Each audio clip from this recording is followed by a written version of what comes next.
মাদ্রাসায় মববাজির উল্লাসে মেতে উঠেছে। এই উল্লাসকে প্রতিহত করার জন্য যদি সাধারণ জনগণ তাদেরকে রুখে দেয়, সেই বিষয়ে জগন্নাথ বিশ্ববিদ্যালয় ছাত্রদল তাদেরকে অবশ্যই বলবো মববাজির বিরুদ্ধে অবস্থান নেওয়ার জন্য। প্রত্যেকটি ছাত্র সংগঠনকে নিয়ে আমরা ক্যাম্পাসে গণতান্ত্রিক পরিবেশ বজায় রাখার জন্য আমরা চেষ্টা করেছি। বহিরাগতদেরকে নিয়ে আইসা তারপরে ওরা আমাদের উপর অতর্কিত হামলা চালাইছে। আমাদের উচিত সাধারণ ছাত্রদের রক্ষা করা, তাই এই বহিরাগত সন্ত্রাসীদেরকে আমরা প্রতিহত করার জন্য এখানে অবস্থান নিয়েছি।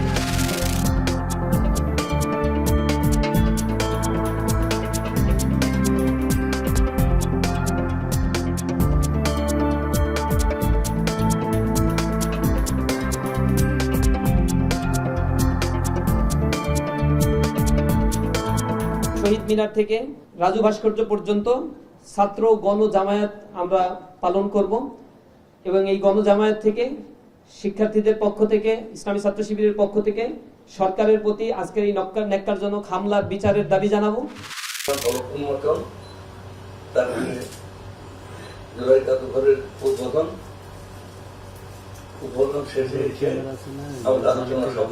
যদি কোনো সুনির্দিষ্ট অভিযোগ থাকে কারো বিরুদ্ধে, সে যে যুগেই করে থাকে, সেটা তদন্ত হবে এবং তদন্তে প্রমাণিত হলে সেখানে মামলা হবে।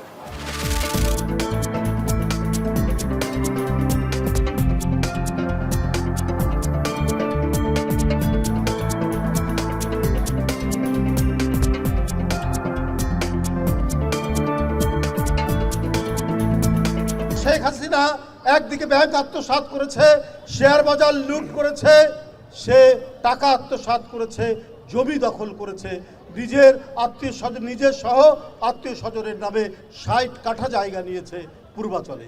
পৃথিবীর কোনো ইতিহাস নেই যে নিকৃষ্ট স্বৈরাচার এত লোভী, এত ভয়ঙ্কর হতে পারে।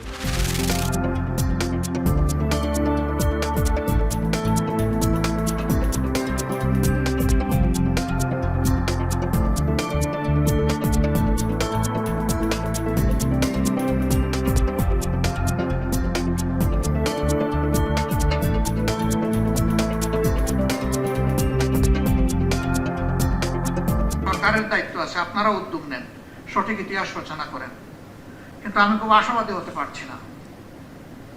বলবেন হোয়াই নট? এই ২৪-এর পরিবর্তনের আগে আমাদের কণ্ঠে, রাজনীতিবিদদের কণ্ঠে যে সুর ছিল, ৫ তারিখের পর থেকে আস্তে আস্তে বদলে যাচ্ছে।